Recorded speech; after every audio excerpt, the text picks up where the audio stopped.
No siemanko, dzień dobry, witam Cię bardzo serdecznie, Michu z tej strony, a dzisiaj moim specjalnym gościem będzie Kamil z kanału Encyklopedia Kryptowalut. Porozmawiamy sobie trochę o rynku, o podatkach i o jego aplikacji Paincoin Tax, ponieważ już za niecałe 60 dni zbliża się termin składania zeznań podatkowych, także bardzo ciekawy temat.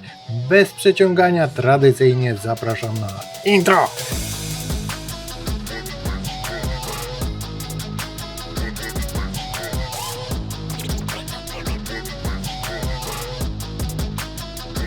Kamilu, witam Cię bardzo serdecznie na moim kanale. Dawno się nie widzieliśmy, to już będzie chyba z rok czasu. Widzieliśmy się ostatnio na NBX-ie i w Monako. Tak. No i powiedz mi, jak tam u Ciebie minął Ci ten 2025 rok? Wiesz co, dość spokojnie. Jeżeli chodzi o rynek krypto, dość spokojnie. Jakieś swoje zyski porealizowałem. Bitcoina sprzedałem praktycznie całego, Ethera, no połowę mi mniej więcej zostało.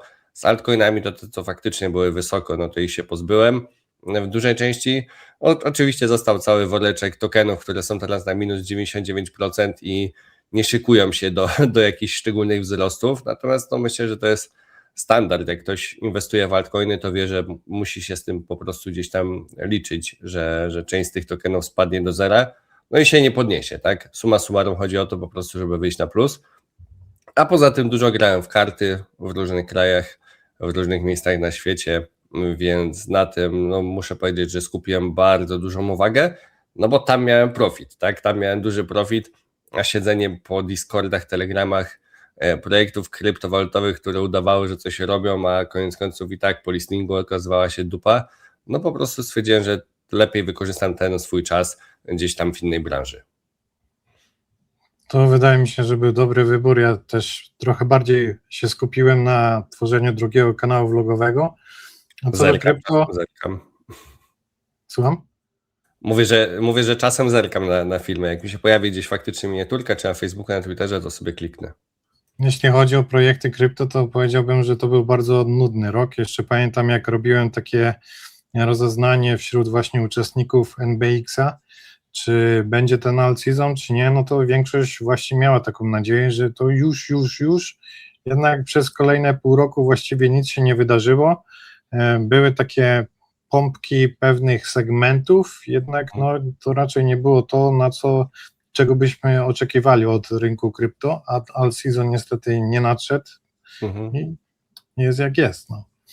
No, zdecydowanie, tak jak powiedziałeś, były takie, nie wiem, tygodnie, 2-3, gdzie jakaś tam grupa projektów robiła fajne wyniki, no ale to trzeba było mieć szczęście po prostu, żeby akurat gdzieś być w jakiejś społeczności, która akurat tym tematem się zajmowała, no i szybko gdzieś tam wspólnie potrafiliśmy takie projekty wyłapać. No ostatnio była mowa o tym, że na Base sieci AI agenci, którzy ogólnie mieli swoje tam szał-ciał w chyba grudniu, listopadzie 2024, to ostatnio na Base się na przykład te projekty obudziły i przez tydzień, półtora można było tam zarobić naprawdę kilkadziesiąt x. Jak się akurat było, wiesz, kapitałem na tej sieci, akurat miało się znajomych, którzy gdzieś tam siedzieli, natomiast no to tak jak powiedziałeś, to były bardzo takie krótkie okresy, to nie był rok 2021 czy 2020 czy 2017, gdzie wszystko rosło, nie?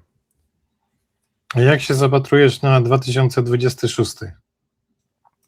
Wiesz co, myślałem sobie o tym delikatnie i tak samo jak mówiłem gdzieś tam na ostatnich swoich materiałach, że na razie nie uskuteczniam DCA, nie kupuję, nawet jeżeli jakieś wskaźniki już tutaj zaczynają mówić o tym, że to jest być może dobry moment na uśrednianie przynajmniej Bitcoina, to ja jeszcze nie zrobiłem tych zakupów, bo ja cały czas boję się tego rynku w Stanach Zjednoczonych, który jest jakby nie patrzeć bardzo wysoko cały czas. Nasdaq jest wysoko, S&P 500 jest wysoko, no i gdyby tam miała przyjść jakaś taka korekta 20-30%, która oczywiście się zdarza, no to uważam, że wtedy rynek krypto może jeszcze kolejne ileś procent spaść.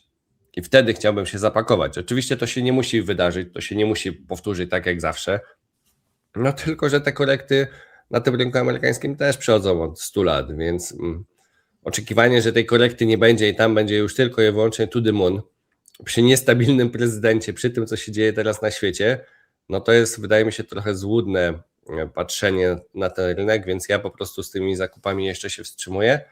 ale jak będzie, to zobaczymy. Ja tam już jakieś małe zakupy sobie właśnie zrobiłem, ale tylko dokupiłem lekko Ethereum, Bitcoina i trochę Tao, ale też jestem przygotowany na to, że jeszcze poleci taka jedna głębsza noga w dół i dopiero później gdzieś tam będziemy się bujać i może z jakichś rejonów po tym właśnie głębszym tąpnięciu zaczniemy gdzieś tam odbijać. Czekasz na kalendarzyk na październik też, czy nie? Nie, ja raczej na ten kalendarzyk nie patrzę bardziej na cenę i na sentyment. A bardzo dużo zależy właśnie od Stanów i od tego pomarańczowego pana, również regulacji w Stanach. Teraz widziałem, że Kraken dostał jakąś dobrą licencję z Fedu. Tak. Nie czytałem jeszcze tego, ale muszę Mają to chyba teraz ogarnąć. dostęp taki natychmiastowy do gotówki z Fedu, jak będą potrzebowali po prostu nam więcej środków swapnąć, no to mają po prostu, tak jak duże instytucje bankowe mają teraz dostęp, to Kraken również taki dostęp będzie miał teraz, już ma, dostając tą licencję jako pierwsza giełda faktycznie na świecie. No więc to jest ciekawostka. To jest ciekawostka, która zazębia już bardzo mocno ten rynek krypto z tym sektorem tradycyjnym, który, wiesz, mieliśmy być alternatywą, a jesteśmy po prostu odnogą jakąś tego wszystkiego teraz, nie? No ale to trochę inny temat. Otworzyły nam się drzwi lekko i też widziałem, że banki już nie potrzebują żadnych licencji, tylko mogą normalnie oferować Bitcoina, w USA przynajmniej, nie? Tak. Do swoich klientów. Dobra, proszę pana, przejdźmy do konkretów, bo nam zostało 60 dni niecałe właściwie do rozliczeń podatkowych. Ty masz swoją aplikację Paycoin Tax. Widziałem, że tam macie bardzo dużo integracji, właściwie to większość takich topowych giełd, których chciałbyś mieć zintegrowane właśnie z taką aplikacją, to tam jest. Plus do tego jest Revolut na przykład, Nexo, także no dobra robota, widać zrobiliście dość spory progres. Jakieś nowości poza tym? Wiesz co, być może jak ten film się pojawi, bo nie wiem kiedy planujesz go opublikować, czy zaraz jakoś na dniach, ale powinno jeszcze wyjść Bybit w wersji tej europejskiej, ten Bybit EU. Powinniśmy dodać na giełdzie, do aplikacji. Mamy to już przetestowane praktycznie na tej takiej wersji naszej testowej. Jeszcze ostatnie szlify robimy i postaramy się to być może jeszcze w tym tygodniu wrzucić właśnie, żeby użytkownicy, którzy korzystali z zeszłego roku z Bybita w tej wersji mikowskiej, tak to nazwijmy, żeby oni też się mogli zintegrować, bo my idziemy w tą stronę, że te giełdy, z których ludzie korzystają, po prostu no to je w pierwszej kolejności dodajemy, bo po co mamy dodawać jakąś giełdę z, nie wiem, Iranu na przykład, Notbix, czy jakąś giełdę z Afryki, skoro w Polsce nikt z tego nie korzysta. Jedziemy tymi giełdami po prostu, które są wykorzystywane przez Polaków, czy przez rezydentów Polski, bo chodzi o tych, którzy płacą po prostu podatki w Polsce i tutaj się rozliczają, więc stąd na tej liście mamy właśnie te wszystkie giełdy, z których ludzie w Polsce korzystają. No, chcielibyśmy popracować, ale nie wiemy, czy zdążymy nad jakimiś kartami jeszcze dodatkowymi, tak? Bo mamy teraz Nexo, może uda się OKX-a wrzucić, bo nad tym pracujemy, żeby OKX-ową kartę też jeszcze w tym sezonie dodać. Tych kart jest sporo, a przez wejście tego całego DAC 8 i przez to, że no wszystkie giełdy, wszyscy tacy prowajderzy będą raportowali do urzędów skarbowych za ten rok, no te transakcje nasze kryptowalutowe po prostu, no to dużo osób też ostatnio na konferencji w Łodzi pytało, czy te integracje z kartami będziemy mieli, no bo teraz każdy, wiesz, masz kartę w telefonie, płacisz i każda taka transakcja wyląduje w przyszłym roku w urzędzie skarbowym. Będą mieli taką informację, no i zobaczą sobie w Excelu, czy Michał się rozliczył z kryptowalut? Nie. A czy mamy plik transakcji z giełd, z kart kryptowalutowych? Tak. No to już jest, wiesz, jakaś podstawa do kontroli, nie?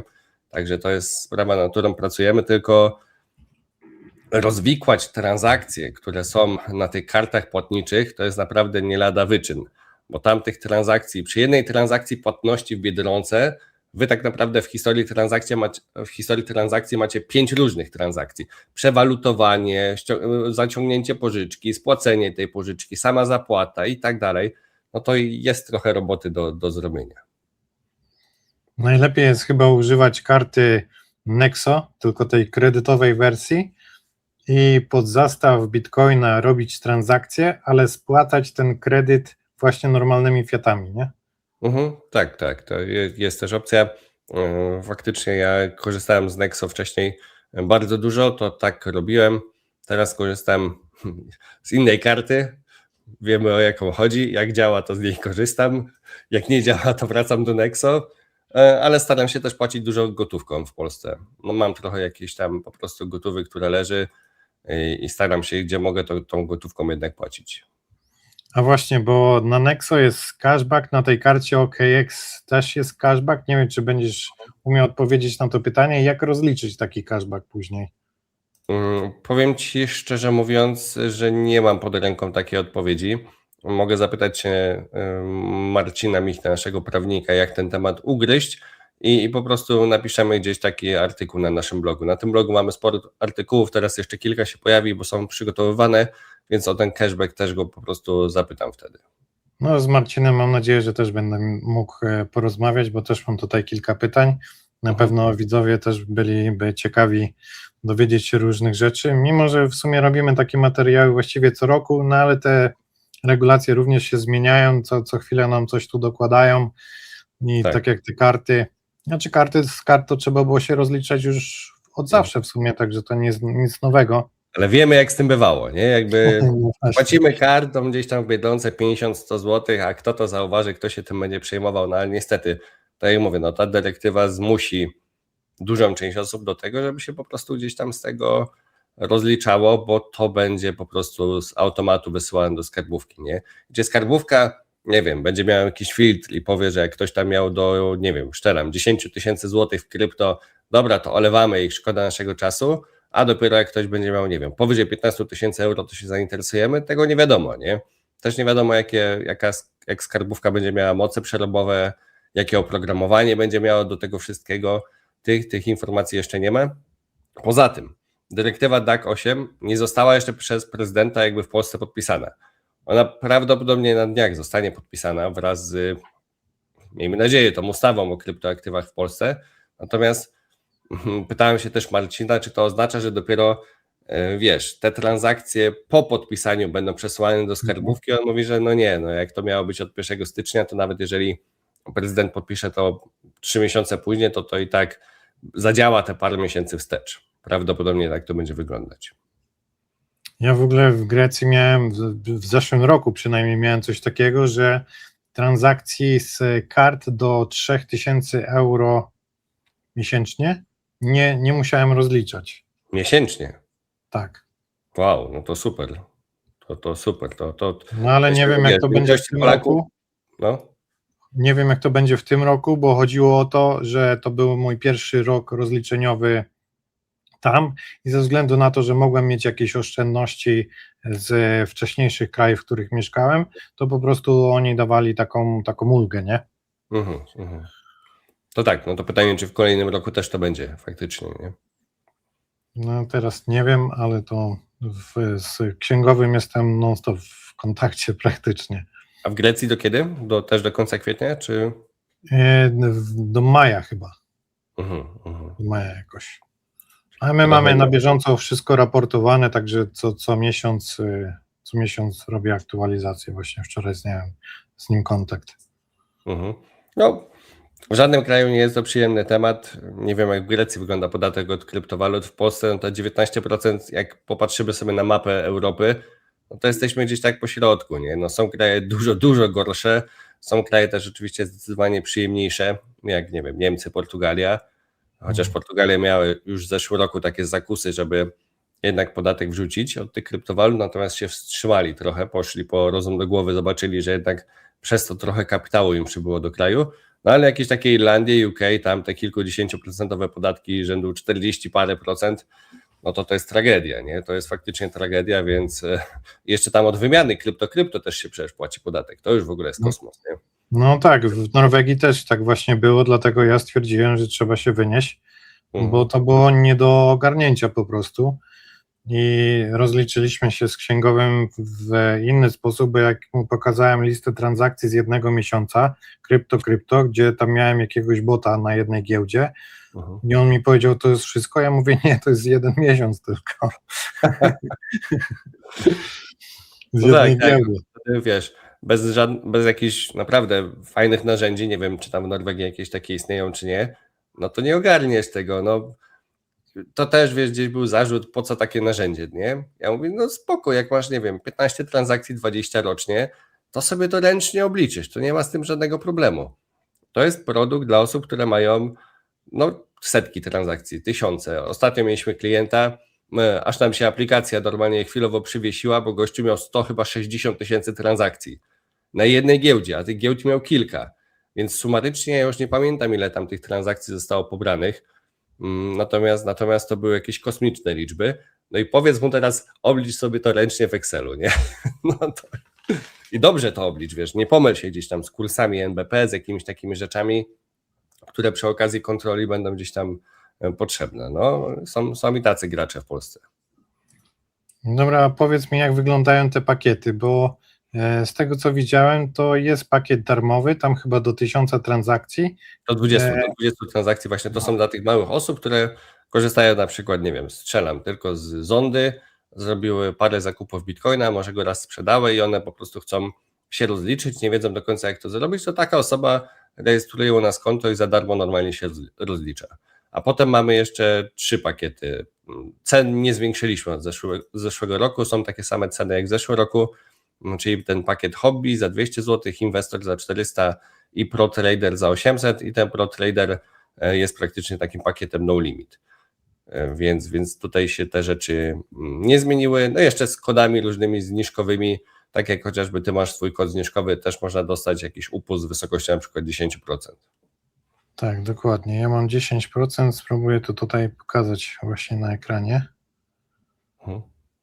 Nie wiem, czy... Szykujemy, może się uda jeszcze to wprowadzić, szykujemy jeszcze taki 4. pakiet, takie 4. rozwiązanie dla osób, które jakby to powiedzieć, no nie chcą samemu się rozliczyć, to znaczy chcą skonsultować się z nami, chcą się dzwonić z naszą księgową online, przejść całą tą procedurę rozliczenia po prostu trzymając ich za rękę, no i dla takich osób też coś szykujemy. Mamy nadzieję, że to jeszcze w marcu uda się wypuścić, wtedy po prostu będzie można umówić w kalendarzu spotkanie z księgową, którą do tego specjalnie zatrudniliśmy i takie rozliczenie przejść. Także to też jest taka rzecz, którą planujemy.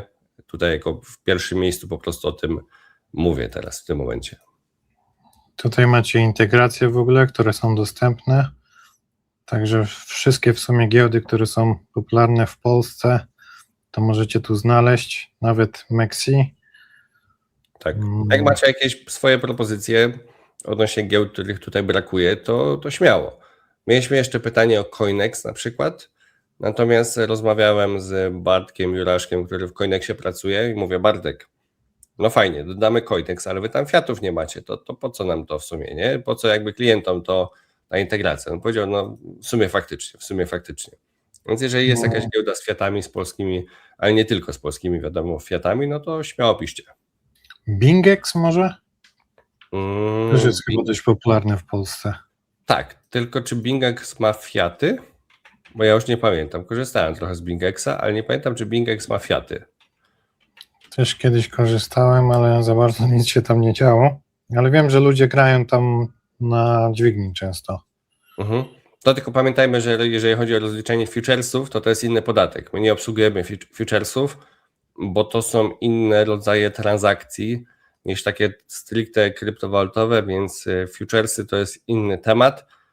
I jeżeli chodzi o futuresy kryptowalutowe, to też jest trochę zagmatwany temat w Polsce, bo jeżeli chodzi o rozliczenie się do fiatów futuresów, to istnieje jedna giełda z tych popularnych, która faktycznie to oferuje. To jest Kraken, z tego co pamiętam. Właśnie Kraken, który tą licencję zdobył. Pozostałe giełdy, z tego co patrzyliśmy, rozliczają to do kryptowalut po prostu. No więc tutaj nie za bardzo jest od czego płacić podatek. Nie?